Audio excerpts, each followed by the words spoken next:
ഉസ്താദെ, അങ്ങാണ് സത്യം, അങ്ങ് തന്നെയാണ് സത്യം. ഊറി വിളിച്ചവരും കൂകി വിളിച്ചവരും ഉസ്താദിനെ വാനോളം ഉയർത്തുന്നു. ആക്ഷേപിച്ചവരും പരിഹസിച്ചവരും കോലം കത്തിച്ചവരും മയ്യത്ത് കട്ടില അടക്കം ഏറ്റി നടന്നവരും ഇപ്പോൾ ഉസ്താദിനെ ആശംസകൾ നേരുന്നു, ആശീർവദിക്കുന്നു.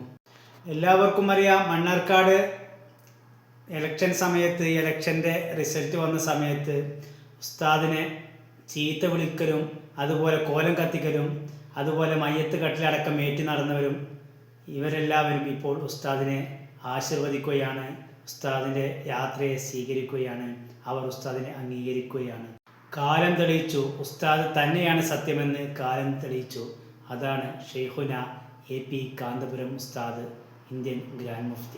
ഈ പാർട്ടി, മുസ്ലിം ലീഗ് എന്ന പാർട്ടി, ഉസ്താദിനോട് ചെയ്ത ക്രൂരത നമുക്ക് ആദ്യമൊന്ന് കണ്ടു നോക്കാം. മലപ്പുറം ജില്ലയുടെ വിവിധ ഭാഗങ്ങളിൽ നിന്നും മണ്ണാർക്കാട്ടേക്ക് ലീഗ് പ്രവർത്തകർ ഒഴുകി. മണ്ണാർക്കാട് നഗരത്തിൽ മണിക്കൂറുകളോളം ഗതാഗത തടസ്സമുണ്ടാകും വിധം ലീഗ് പ്രവർത്തകർ തടിച്ചുകൂടി.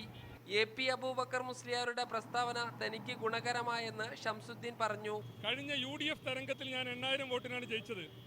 അതിനേക്കാൾ വർദ്ധിച്ച ഭൂരിപക്ഷത്തോടുകൂടി ഇത്തവണ എന്നെ ജയിപ്പിച്ചതിൽ ഈ മതമൗലികവാദിയുടെ പ്രസ്താവനക്ക് വലിയ പങ്കുണ്ട്. AP-യുടെ പ്രസ്താവനയോടെ EK സുന്നി വിഭാഗവും മുജാഹിദുകളിലെ വിവിധ വിഭാഗങ്ങളും ഷംസുദ്ദീനായി പ്രവർത്തിച്ചു. വിവിധ ഇടങ്ങളിൽ നിന്നെത്തിയ പ്രവർത്തകർ AP അബൂബക്കർ മുസ്ലിയാരുടെ കോലം ശവമഞ്ചത്തിലേറ്റി നടന്നു.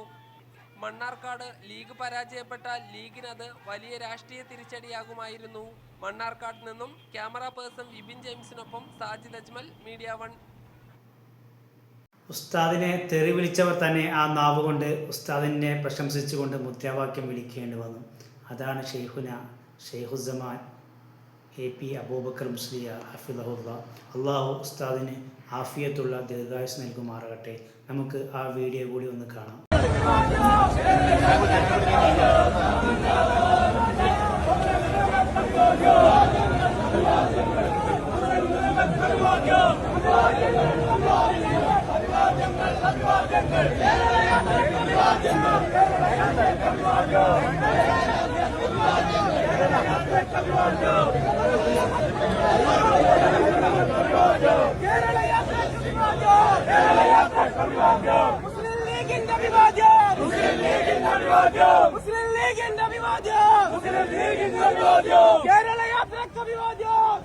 എന്തൊക്കെയായാലും ഈ മൂന്നാം കേരള യാത്രയിലൂടെ മുസ്ലിം ലീഗ് എന്ന പാർട്ടി ഉസ്താദിനെ അംഗീകരിച്ചിരിക്കുന്നു. ഉസ്താദാണ് സത്യമെന്ന് മനസ്സിലാക്കിയിരിക്കുന്നു.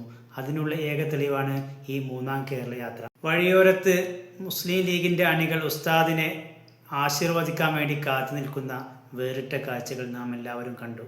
ഇതുപോലെ ഐക്യത്തോടെ എല്ലാ വിഭാഗക്കാരും മുന്നോട്ട് പോകട്ടെ എന്ന് മാത്രമേ എനിക്ക് പറയാനുള്ളൂ.